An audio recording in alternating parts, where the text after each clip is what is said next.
What is up, everybody? ZMT Sports back-to-back weeks on a Wednesday. We're back in the groove. Milk done, milk money, cash money. We were not milk money, cash money last night, that's for sure. Don't bring it up. Don't bring I'm it not up. going to bring it up, but it's week number 15 in the NFL. 15. No more buys. Fantasy playoffs starting.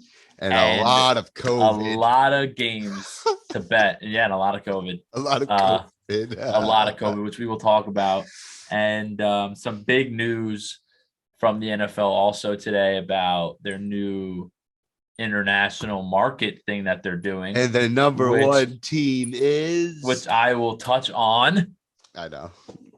In the next segment. But I'm ready to go, and I'm ready to get this pod rolling. Can't wait to call out your friend George in the next segment too. Ready to roll. But yes, ready to roll. What are you, Stu Finer? Stu Finer. Ready to roll. Got the fresh. Roofers are here. Roofers are here. Love that, man. All right. We will BRB. Yes. ZMT local landscape / favorite team / COVID protocols. We are back. And Tom. I think I've been taking the floor the last few weeks starting up. I got expectations. Not really. You, on the other hand, I don't mean to bash you, but I want to hear what you have to say about your Jets and where you guys go from here and what the NFL wants to go and do from here. So I'll let you take the floor, buddy, and go ahead. Ready to roll. Go ahead. I guess I'll start here and say that I went on Sunday. So a couple Sundays back, and this Sunday, I did a double thing. You know, I went to a Jet game in the afternoon, and I went to a Ranger game at night. The last time I did that, the Jets got blown out by the Bills, but the Rangers beat the Devils in a shootout. And it was a really exciting game, and it was fun.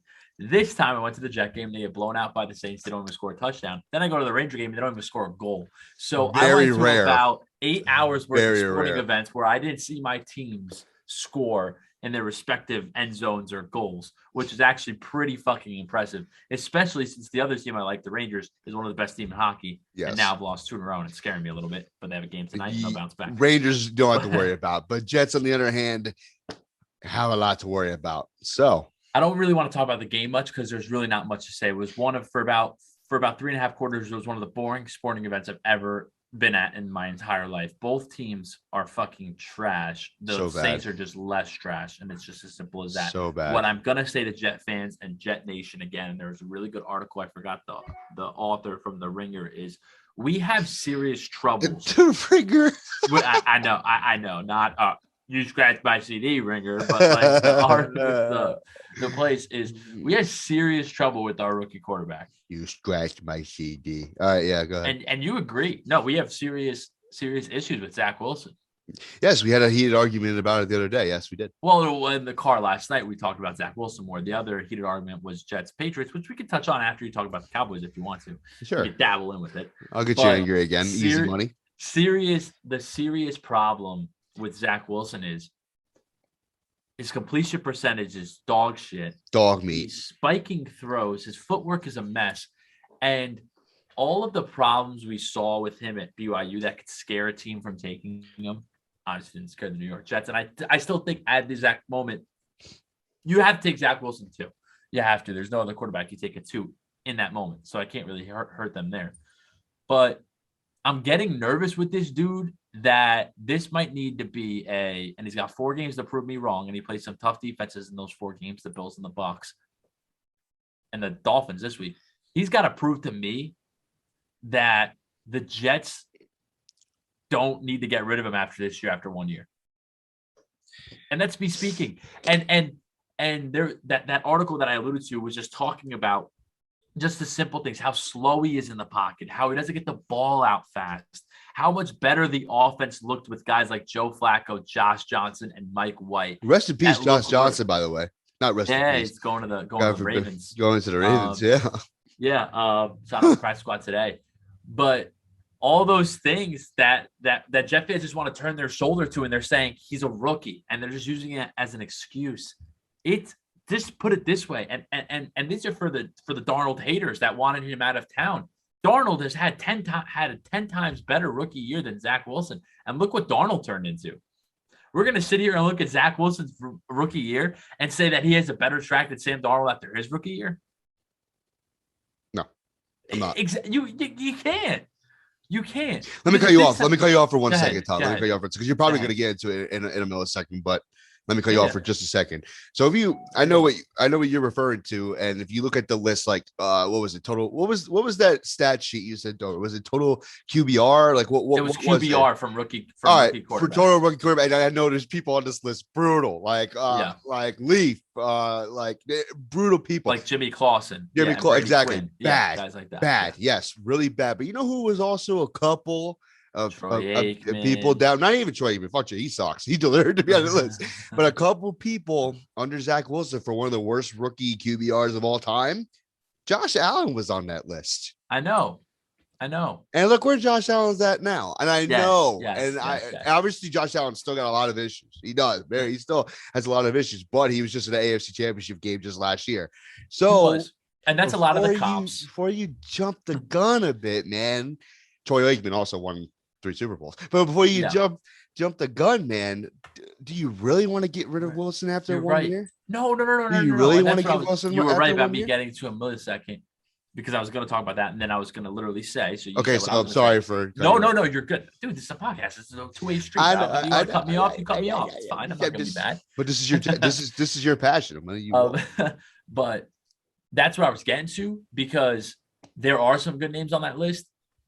And I'm not saying let's get rid of Zach Wilson. I know I tweet during games, this guy ain't it. He sucked. But obviously I want the dude to do good. But I guess my overall point to Jets Twitter is we have to worry. Like the Bills were worried about Josh Allen going into their second year. That's why they didn't start him right away. They were worried about him. And then the second year, he struggled through half the season, and then he took off. So yeah, I'm saying that there needs to be less trust in Zach Wilson turning it around. And we need to pivot to the coaching and the coaching staff and the GM and hope that they could put a team around Zach Wilson to improve him. Because here's my last point about the Jets, and we can move on, and I'm going to bring up Sam Darnold again as he returned from IR today and he's practicing. I will bet my life that he starts another game for the Carolina Panthers this year just to shut everybody up that he was benched. He might start Sunday. Yeah. So let's just relax with that. But here's my overall point. And the Panthers are 2 games out of a playoff spot, so they're still actually technically in that 7th round. So we'll get to see some guts from Sammy D. But I digress a little bit. Here's my overall point. Sam Darnold showed us the promise his rookie season that we wish we had with Zach Wilson right now. Then the Jets deteriorated the team around him, got poor coaching around him, and made him the quarterback he is today. A erratic, inconsistent, turnover-prone quarterback he is.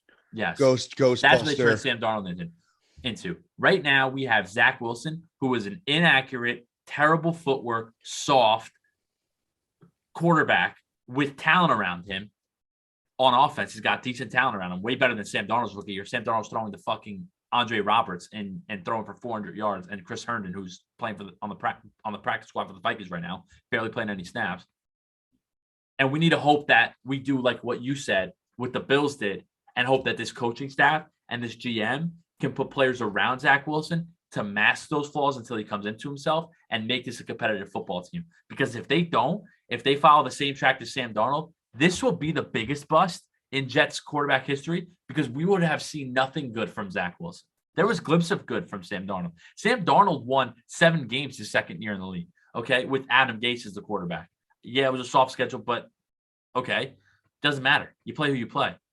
We're seeing nothing from Zach Wilson, and that's just a fact. But are you not seeing some stuff from Zach Wilson? Dude, he went 19 for 42 with 208 yards on Sunday. We're seeing nothing from him. Okay, but let me. All right, but we're seeing glimpses every couple of games. You see a couple. I know, obviously, and I agree, it's not enough, but you are seeing glimpses where he could be good against Tennessee. First half against the Eagles, he looked like a number 2 overall pick. But I understand what you're saying. It's only glimpses. It's only shades. You need to see more consistency out of him. 100%. You're totally right there. But you can see some glimpses where he could be really good. He needs to put it together, though. He needs to put it through a whole game. And he needs to put a whole game together. Yeah, so you said, he's not even putting multiple games together. He's just putting halves and quarters, like a drive. And it's like, which is annoying, which is so annoying. Why can't you do it every drive? I know. But here's the thing. Here's the thing too. He hasn't turned since he's come back from injury. He's only turned the ball over once in 3 games. Which twice. Is really good for him. But it was very good because his first 4 games, he fucking turned the ball over 9 times. I mean, his over-under interceptions on FanDuel is fucking 1.5. It's at 1.5. Which is not a brutal. half. Yeah, it's brutal. Yeah. And he's not turning the ball over as much anymore, which is a sign of positivity. But that's really all I have to say about the Jets today. Like, Jet fans, stop just like getting behind this dude and sucking him off and finding excuses for him. Just admit that he's struggling right now. He's not very good, and we need to see more from him, or there's going to be serious questions going into next season. And Jet fans, you cannot forget this. Going into 2019, the media had the Jets in the playoffs. Okay. Colin Cowherd, who, yes, is an idiot most of the time, had them in the AFC Championship game. There was serious hype around that Jets team because of what Sam Darnold did at the end of his rookie year. That 400-yard game against Green Bay against Aaron Rodgers. The 350-yard game against the Texans. The win against the Bills when he came back after he sprained his ankle, came back with that running around the freaking circle and threw that touchdown pass to Robbie Anderson. There was serious hype. We signed Le'Veon Bell. We signed C.J. Mosley. Big name guys wanted to come to New York because of the young quarterback and the young talent, Jamal Adams, Robbie Anderson, that we had there. And our coach ruined it. McCagnon ruined it, the GM. There is not going to be that this offseason with Zach Wilson because he's going to be showing, unless he goes off for the last 4 games, unless he shows something. And Mike, before you start talking about the Cowboys, I will say one more thing. The last rookie quarterback we had, and I'm not trying to turn this into a Sam Darnold versus Zach Wilson thing, even though it kind of sounds like that. The last rookie quarterback we had, his last 4 games, was the highest rated quarterback in the NFL. Now, you show me that, Zach Wilson, I will be just as excited going into 2022 as I was going into 2019. But as of right now, I'm scared, I'm worried, and the Jets might even go to London. I don't even know. Mike, London. Mike, they're so bad. Save me with some winning. They're so bad. They're shipping them out of the fucking country. No, save me with some winning football. Is it winning football? It is fucking get by football. I mean, let me tell you about that, Tom. But first, like you say, before you get into the Jets before, and I got into Cowboy, blah, blah, blah, blah. I do want to ask you about the whole London situation. How do you really feel about that? What if the Jets are full-time London? So here's what scared me a little bit. And why are they going to be full-time London? Because they can't even fucking sign a lease on time. But no. So it's been a common, I don't know if you realize this, but it's been a common occurrence the last couple of years that MetLife isn't, and it's not, the Giants feel that way too, but if one of the teams left, they could make updates to the stadium to make it feel more like a home game for both teams. Yeah. And the Giants have a bigger, longer, historic history, right, in New Jersey, where their home games, even when they suck, feel like home games. When the Jets are bad, because most of the fans are out in Long Island and Queens and in New York, they're not driving. They're not paying the toll to come over. They're not coming to these games. And these road teams dominate. They dominate the stadium. It doesn't feel like a home game. And it's been like that for the last 2 years with this shitty, 2.5 years with having shitty games and them being shit at home. So the Jets most recently, there's been talks that they're not going to renew their lease with MetLife. They're going to hand over their side of the lease. They're going to fully give it to the Giants. Giants are going to get a rebate or whatever. And then they're going to make the upgrades to the stadium and make it Giants Stadium again, like it was before. The Jets, there's talks about the Jets going back to New York or finding another location in North Jersey where they could build their own stadium and make it the home of the Jets, right? Here's where the whole London thing comes in. The Jets owner, Woody Johnson, was a UK ambassador under Trump for 4 years. And that's when his younger brother, Christopher Johnson, single-handedly ruined the Jets for 4 years, took over for him. Woody's back. And now the NFL is doing this whole marketing initiative where they're giving certain regions, they're giving to certain teams to bid. The certain teams are bidding on the regions, and it becomes their home market. So they're looking to expand games into all of these cities around the world. And those teams in those markets will be the teams that play there. It'll be their home market. They'll get Twitter accounts, Instagram accounts. They'll have ambassadors there. They'll do events. It's like a whole marketing scheme to grow the globe, make it a global game, the NFL. Yes. The Jets are one of the 4 teams in London. It's got to be Jacksonville. The Jets, right? The Jacksonville, and I think the Falcons, like teams that have played there recently. Love Jacksonville and London. They love them over there. Yeah. So now the Jets will play at least once every 8 years in London, because the NFL still hasn't expanded to those other cities. They're going to want other teams in London. But one every 8 years they'll play in London. They're one of London's teams now, marketing wise, and people in London will see only those 4 teams. And the Jets aren't planning to renew their lease. their owner was the ambassador there, loves England, loves London, and now they're one of the marketed teams. If the money's there, why not? Woody Johnson will follow the money. Oh yeah, 100%. He'll take the Jets out of New York. So that's just like oh my God, we might actually go to London because we're not going to Rio de Janeiro in Brazil like the Dolphins, and we're not going to Munich, Germany like the Cowboys or the Patriots. So like there's legit like the London Jets. Either or, if they leave MetLife, it'll suck for me personally because either it's going to cost me more money to go to games, it's going to be longer to go to games, or I'm not going to be able to go to games at all. They're going to be the London Jets, and I don't even know if I'm going to fucking like them anymore. But yeah, that's baby, that. That. But the Cowboys are Germany. I don't know if it's Berlin or the Germain Cowboys. That's their marketing that they bid and got. So obviously they're going to put their bigger franchises in cities that already don't like the NFL. Speaking. Very interesting topic. Yeah, it is. But speaking of regions, speaking of stadiums, speaking of locations, FedEx Field sucks. Let me just start off with that before I get into the Cowboys. So I woke up on Sunday morning, a lot of conversation on Saturday night with our fellow friend Justin Rouge, other big Cowboys fan everyone is aware of. And he told me, he was like, let's go to FedEx Field on Sunday. Let's go watch this game. One of the biggest games of the year. Let's go. Let's do a spontaneous experience. That's what he wanted to do. And you know what? I said, fuck it. And I said, let's go. We fucking woke up 9 a.m. on Sunday morning. We drove all the way to fucking Landover, Maryland.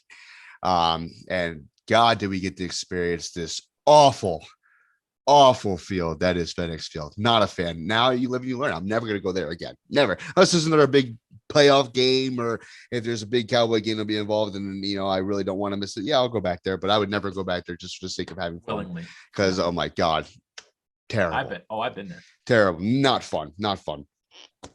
Took us like an hour to get to security and we missed like half the first quarter because they're just so incompetent over there. But that is not the point. You got in there with 17-0 already?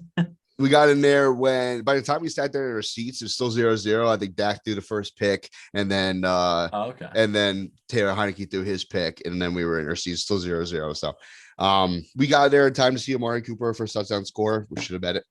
Fucking knew it was gonna happen. Should have bet it. But yeah, besides the point. Mike Dunn 3 Cowboys takeaway. It literally didn't change. Nothing changed for the 3 Cowboy points that I had last week, according to this week. And this week, the first point about this offense being incompetent, Dak's play being very inconsistent and concerning, Kellen Moore's play calling being inconsistent and concerning. I think it just leveled up an inch of more concerning. I think that's what happened with this Cowboys offense this weekend because there were shades where they looked like their old offense. They looked good. The first few drives, obviously, Dak threw a pick on the first drive. But from there, they drove down the field, they scored, they took a demanding lead. Very big thanks to this defense. The reason why they took a demanding lead, but there were shades in the first half where this offense looked okay, where they looked kind of okay again. And then the second half, my God, was it a scare? It was terrifying. I'm sitting there with Justin and I'm like, are they going to blow this? Are they really going to blow? We just drove 3 fucking hours to watch the Cowboys blow a 24-0 lead to Washington. Are we fucking kidding me? And it goes all back to you gotta make Dak accountable here. I don't know what is going on. I try my best to defend him against Vegas on Thanksgiving. My dad's a fan of Dak, but he's also he's one of the old boomers where he grew up with Aikman, where he grew up with Staubach, so he's used to just quarterback play and winning. And when Dak was making his mistakes on Thanksgiving, he was ripping Dak. He goes, "This guy fucking sucks," and I would defend Dak like he was my son or something like that. I'd be like, Dak doesn't suck. He doesn't have time in the pocket. His receivers need to catch the ball for him, and that is the case in some scenarios. But the last 4 weeks, man, I do not know how to feel about Dak in his play right now. He doesn't look confident. You can tell that his calf is still bothering him. He is being very conservative in his play and his choices. And that is not Dak Prescott. Dak Prescott is when he's the best, he is gritty. He knows his decisions right away. And if he's got lanes, he's going to take it. Doesn't do that no more, especially the last 4 weeks. I don't know if he's afraid to get hurt again. I don't know what it is, but there are so many opportunities where Dak Prescott could have took his lanes, where he could have took his first options, and he was afraid to take them. And that's not Dak Prescott. That is not MVP level Dak Prescott. That was weeks 1 through 8. I got to hold him accountable. If he doesn't get any better, if this offense doesn't get any better over this really easy span of games that we have, for an exception of Arizona, a lot of concerns going into this playoffs. I don't think they make it out of the first round. This offense can't keep up. But heading to the second point, I can feel confidence in this team because we've seen defenses carry fucking teams before, and my God, this Cowboys defense is carrying the fuck out of this team right now. Micah Parsons is Micah Parsons, man, like I said last week, defensive player of the year to consideration, and if you don't think so, hater, idiot.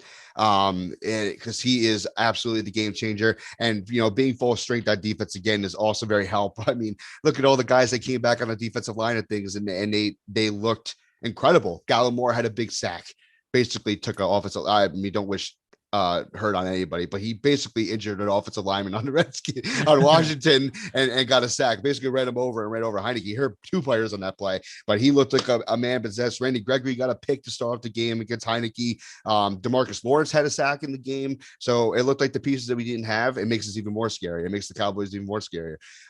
So it's great to have them back. Donovan Wilson is going to be back, I think, this upcoming week, our starting safety. So that's another piece of the defense coming back to make them even better.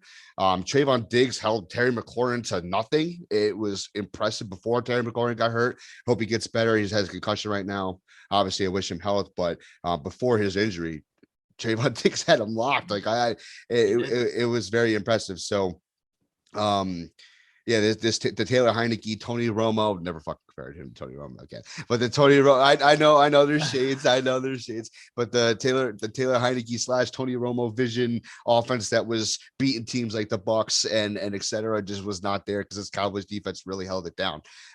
So that's another thing. So I have very low confidence in the team because of how the offenses play. They need to finish games. They need to help the defense out. But at the same time, if this defense can hold their own like they've been doing the last 5 weeks and keeping this team in games, I mean, anything is possible. Defense wins championships. It's the most basic motto of the game. And the Cowboys defense, for once in my fucking life, is holding the team accountable and keeping them in games. And yeah, third point, like I said, we'll get into it when we make our picks and stuff like that. I know last week I said the division is locked, and it is. I'm going to hold my word. The division is locked. But if the Cowboys win this weekend, as they fucking should, because they're facing Mike Lennon, a Cowboys win and a Washington loss, they lock up the NFC East and they lock up a playoff spot. So got to win this weekend. They obviously should. This is a game that you need to get right once again, this offense, especially because you're playing a Giants team that, like we're going to get to the Giants anyway, probably not, who cares. But you're playing a Giant, you're playing a Giants team that is basically, they're throwing it down. Like, what else do they have to play for? They're playing for that. They're playing for a better draft pick at this point, and you know it. Yeah. I mean, and that's it. That's all I got to say. So unless you have anything to say about the Cowboys and anything else, go ahead. I think everything you said, you pretty much nailed it. I think Dak will bounce back. Every good quarterback goes through lulls. I hope so. Like even Brady this year had like three straight games where he's throwing like 2 or 3 picks a game. Like every quarterback, yeah. they all go. You know what concerned me? What's that? On a ride home, Justin looked at me and he goes, "You know what, man? What if Dak Prescott plays like this the rest of his career?" And I'm like, why the fuck would you say that? Why would you say that to scare me? That's one thing. And then the second thing, I mean, obviously following all the insiders and Cowboys media that I do on Twitter and et cetera like that, they literally said, I know it was sarcasm, but it's crazy to think about it. They go, yeah, I hope the Cowboys bounce back after their 2 straight wins. Yeah. Like how concerning is that? You're a 9. I'm concerned about a 9-4 football team that's got a playoff spot. You know why you're concerned? Yes, the expectations, the Cowboys. No, yes, not even that. You're concerned because of how fucking elite they looked through the first 8 weeks. They look like a Cardinals team. They look like the Packers, the oiled machine that wasn't struggling at all. It just kept going no matter what hit them, no matter what no matter who they were playing, they were going full fucking go. And now they've hit they lost like a Raiders team that's inconsistent, and it's like, and then Dak doesn't look like Dak of the first 8 weeks. So that's just it's normal things. Listen, I'm not trying to bring up the Jets comparing them to the Cowboys, but you can. There's been a lot of scenarios like that you've been in that I've kind of experienced, not with any specific players, but with the team. The Jets started 9-2 in 2010 and lost 45-3 to the Patriots, then lost 10-6 to the Dolphins, then won a game, then lost to the Bears 38-35, finished the year 11-5, and went to the AFC Championship game, and rightfully went to the AFC Championship game. Shut down Peyton Manning, shut down Tom Brady, and Foxborough won there, and then lost to Ben Roethlisberger in Pittsburgh by 5 points when they were down 24-0 at half. So just because they're going through a midseason lull, it's right. You're right to be worried a little bit, but trust me, the team, you saw more elite weeks than bad weeks.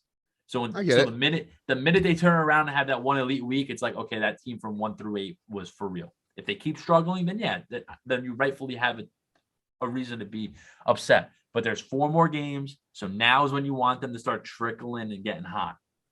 Let them have their bad games, week 9, 10, 11, 12, 13, right?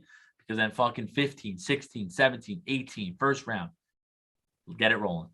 That's just what I would look at it as.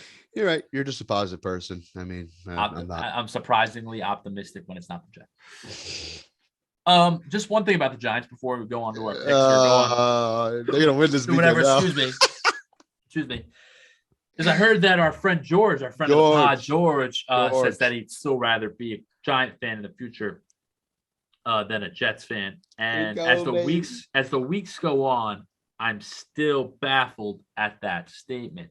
And here's my reasoning, George, and this is specifically for you, is when the Giants keep their head coach this offseason and their GM retires, aka being fired, and they bring in their own GM, and just to save cap and get in his own guys, they cut guys like Logan Ryan and James Bradbury and Adoree Jackson and Blake Martinez and try to trade some guys and just go into a full rebuild.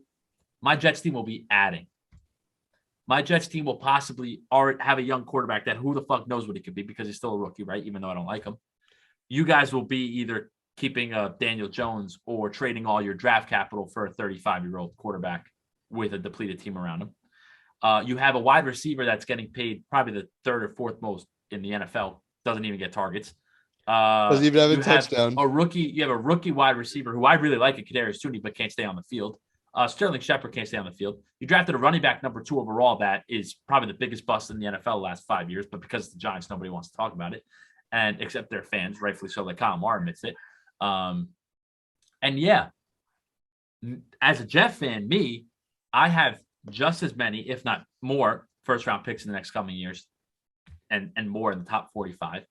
My GM has hit on guys like Bryce Hall in the 5th round, like Michael Carter, both of them in the 3rd round, Elijah Moore in the 2nd round, probably better than Toney this year. Not talent-wise, you could say Toney's better, but Moore has been better stat-wise than Toney, and we picked him later than you guys. We've moved on from our so-called bad quarterback in Sam Darnold. So I'll just say this, and we have a coaching staff that's in place and will be in place next year, and it's probably, honestly, better than your coaching staff than you have right now.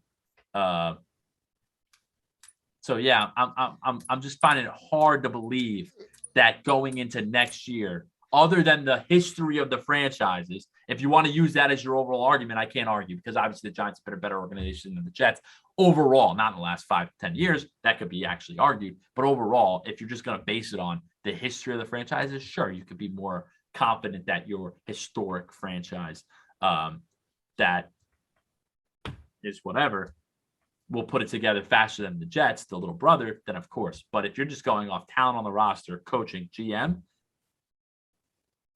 there's no way in this life. If Mike was a neutral fan right now and had to choose, Mike, you only have a choice between the Jets and the Giants based on 2021. Who do you want to be a fan of in 2022? And you would choose the Jets.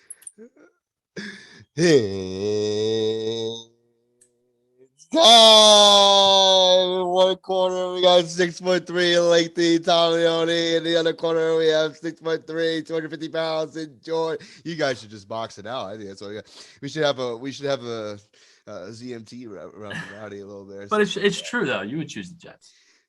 I mean, you both suck. No, I know, but I'm talking about The No, future's bright. The know future's more bright for one you're team saying than New York. it's not because I'm trying to be biased, and it's not because I hate the Giants, because everything like that, because I hate the Jets too, because the Cowboys can't beat them. But yes, for a better future wise, yes, I would pick the Jets right now because of some key pieces compared to what the Giants have, and trying to be unbiased as possible, George. I'm really trying to be unbiased as possible. If I wasn't a Cowboys fan, if you could strip it for me, if I could be a fucking Jags fan, yeah, I would still pick the Jets. Sorry. So let's get into game picks. Yeah, sure. Let's just start with the shit teams first. Well, actually, we kill two birds with one stone with the Giant game. But for the Jets, three shit teams. 10 points. I don't know. It's probably too less. I don't know. The Dolphins. The Dolphins just play such a boring game that I feel like their games are always close, but sometimes they pull away at the end. I think the spreads. I think the spread's perfect. I think it might be perfect too, but I'm going to say the Jets cover by like a point or two. I'll go 28-20 Dolphins. I am going to take the Dolphins. Give me the Dolphins cover 35-17. Give me the Dolphins cover 35-17. Nice. Two birds, one stone. Giants, Cowboys, shit life stadium. You want me to go first since it's your game? It's your team? Sure, go ahead. Take it. Cowboys 31, Giants 10. Oh, you're looking for a blowout. And honestly, so am I. I gotta do it. I mean, Mike Glenn's at quarterback, right? I mean, even the Cowboys usually suck against backup quarterback sometimes. Like Colt McCoy fucking would come in and beat us. We're lucky that Colt McCoy's still on the Giants. We'd probably lose this game. But I don't trust Mike Glennon. And like I said, I trust his defense full force right now. And I just don't think the Giants have anything to play for. They want top draft picks. Yeah, they want top draft picks. I think that's at this point right now. I'm going to say it first. Daniel Jones, I wish you health, man. Neck injury is very serious. I hope that ends up okay for him. I do not like I could be a career-ending injury for some people, so I'm hoping that doesn't happen to him. It was for Quincy, the wide receiver for the Jets. Yeah, that's what I'm saying. Do not wish that upon anybody. But yeah, I'm going to take. I love your score. Tom. I'll take the same thing. I'm going to take Cowboys 31-10. Very nice. We will take the same score. And yeah, before we move on to ZMT Bets, I just want to be a fucking Republic. I hate politics so much. It's not even a politic, not even a political thing. It's really not. It's really not. Coming in with the conspiracy theory. But it's not a conspiracy theory. It's not a conspiracy theory. All I got to ask you, Tom, is last year, no vaccine. COVID was 10 times worse than what they say it is now. And for some reason, the NFL and this COVID situation looks 30 times worse. And it is 30 times worse than it was last year. How's that so? How is Odell Beckham catching a fucking touchdown pass on Monday night, and then less than 5 hours later, he finds out that he has COVID after dapping up the whole team and they're fine? I don't get it. This shit is stupid. It's overdragged. There's a whole other narrative. And I'm tired of it. Tired of it. I'll play devil's advocate for you. All right. Here we go. But I'm pro-choice. Everybody needs to have a choice on what they want to do. I am too. If you want the vaccine, you want the vaccine. If you don't want the vaccine, you don't want the vaccine. That's fine. Here's where I lose you. It's not even about the vaccine anymore. Here's where I lose you a little bit. No, I'm getting there with the vaccine. Here's where I lose you a little bit. Last year, these players were on lockdown. They had to stay at hotels. They couldn't see their families. They couldn't go out to eat. They couldn't go to parties. They couldn't go on vacations on the bye week. They couldn't do anything. So they were tested every single day. And there were a lot of positive cases last year, remember, but then when they put in quarantine or the games were moved to Tuesday or Wednesday, remember all that when there was breakouts and some teams didn't have any. So they ruined their immune system. No. Okay, continue. No, continue. Yeah. So now this year, right? Most of the players are vaccinated, and like the rest of the country, we can go to the movie theaters. We can go out to eat. We can go. They're human too. They're not robots. They're doing the same things. But because they're tested more, they're tested on a daily basis. These positive tests are coming, and they're all false positives. There's more. They're more positives, and they're asymptomatic because they're vaccinated. Right? They're not showing the symptoms, but it's easy. It's spreading easier because they're doing more things. They're around more people. They're probably less cautious to it, less social distancing, things like that. So they're becoming and getting positive. That's why it's happening. It's not like it's going to shut down the season, even though all these tests are happening. Because it's not even. You're right, Tom. I'm not saying you're wrong, but this is where it loses me. Okay, they're testing positive, but are they showing signs that they're sick? Are they fucking on their deathbed? Is it really that serious as they're trying to make it be? No, that's my that, side. Because and you're right. I bet you Odell Beckham went to the club the same night because he fucking had the best game since 2016. And that's maybe where he got COVID. But here's where the touchy part comes. There might be players on that team that, like me and you both are, chose not to be vaccinated, that have a lung problem, that have a chest problem, that if they get the COVID, they will be on their deathbed or they will get very sick, but probably not because they're super healthy. But that's just a precaution as a big business and a thing, because they can get sued, they can whatever, that they have to take. So yes, it's very easy. And you could be 100% right. I could be 100% wrong. It's very easy. I don't think anybody's right. I just think it's stupid. That's my opinion. No. I see where there could be like a conspiracy theory. It's not a conspiracy theory. People get sick. It's not. I'm not even trying to make a conspiracy theory. Think about it, Tom. If you fucking just shut off the fucking news for 2 seconds, COVID wouldn't even be a fucking thing. That's my fault. That's not conspiracy theory. COVID, that's the truth. COVID would be a thing. People would think they had the flu. People would think they would have the flu. Well, yeah, but then the scientists that we all should be listening to, and the doctors, not Fox News. The scientists that get paid off by the fucking elites. No. All right, no. There's scientists out there that don't think COVID's a serious thing, but you never hear about them because they're probably their heads probably chopped off fucking somewhere else. I'm telling you. My thing is, when Mikey D, God forbid, you felt like you have flu-like symptoms and you went to your doctor, right? I'd beat it. No, of course you would. You're a stud. But I'm healthy. Your doctor, Not really. Your doctor would tell you, "Oh wow, there's this strain called COVID that's been around forever that you have." But because it was something that hasn't been in our country, politics ruined it and made it in news coverage, and they've made political ploys out of it. And then they came up with the Delta, and then the Omicron. They didn't come up with the helicopter, and then the fucking dude. It's just stupid. They didn't come up with Delta and Omicron. They are taking frat and sorority fucking names and turning it into strands of COVID at this point. It is bullshit. It is such bullshit. No, it's not. It's not. I wish everybody knows. I wish before everyone thinks I'm a jerk off, especially George, because this is his podcast. I know he believes highly. He believes highly in COVID, as he should, and I'm totally fine with that. But I do wish health on everybody. I do not wish death on anybody. Unlike people who are vaccinated and they think about the unvaccinated. That's another thing I'll get into. I don't think it's fucking different. I know you don't, but I'm saying there is a lot of fucking vaccinated people that think unvaccinated people should be fucking wiped off because of their personal choices, and that makes you a scumbag. Hopefully Kyle Losh listens to this. I'll call him out right now. I really don't care. But yeah, I just think it's just pushed out of proportion. It's getting out of hand. Of course, that's just my opinion. It's your opinion. But I'm trying to help you here. So because your opinions, no, your opinions are great. Your opinions are great. You make a lot of sense. But where you're going to lose people and where it's going to start arguments is when you say they're creating these variants. They're actually real. It was fucking cooked up in fucking China, bro. You're going to talk to somebody who has like Bill a biomedical degree. You're going to be like, they created Omicron. They're going to be like, in 1967 in Africa, this existed and now it's here. They're not creating it, but the Bill media coverage Gates and Mark Zuckerberg created this shit in fucking Wuhan, China. Can we go on? Yeah, on Epstein's Island, they created this. Can we? And that's another thing. Other people who listen to our podcast, people who listen to our podcast fucking pay attention to the Maxwell trial that they are not even fucking having coverage on because they're using everything else around you to distract you the fact that it's going on. And that's why I'm a conspiracy theorist, because there's fucking child trafficking rapists as elites that run our country, and they don't even want to talk about it. So I'll just leave it at that. Yes. Can we go on to ZMT Bets now? Byron, huh? Can we go on to see a ZMT bet? Did I ruin the podcast, Tom? No. I don't want to get into this because I could go on. And now with you, I might agree with you. We might have lost 5 of the 8 followers that we have now. It's fine. It's fine. Okay, they might cancel us on Spotify. I don't give a fuck. Trump 2024, baby. All right, let's go, Brandon. ZMT Bets. ZMT Bets, come on next. Back. ZMT Bets back. After another winning week, Make Money, Cash Money, give me your picks against the spread and your prop bet for the week. Yeah, here we go. First, I am Travis to Lincoln Financial Field.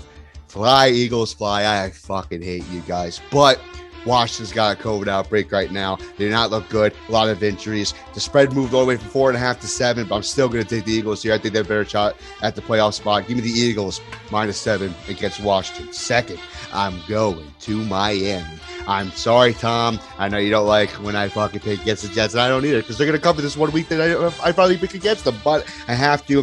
2-8 against the spread in the last 10 games against the Dolphins. The Dolphins are pushing for this playoff spot. Give me the Dolphins -10 against the Jets. And lastly, I'm going to regret this. For the first time on this podcast all year, I am going to take the Cowboys to cover the game. I'm heading to MetLife Stadium. They're facing Mike Glennon. They can lock up the division truly now. And I am going to take the Cowboys -10.5 against the Giants. Running it back. I got the Eagles -7 against Washington. Dolphins -10 against the Jets, and Cowboys -10.5 against the Giants. And for my prop bet for the week, I'm going to stay with that Cowboys-Giants game. Zeke Elliott -150 every fucking week to score a touchdown, but he's been going through injury.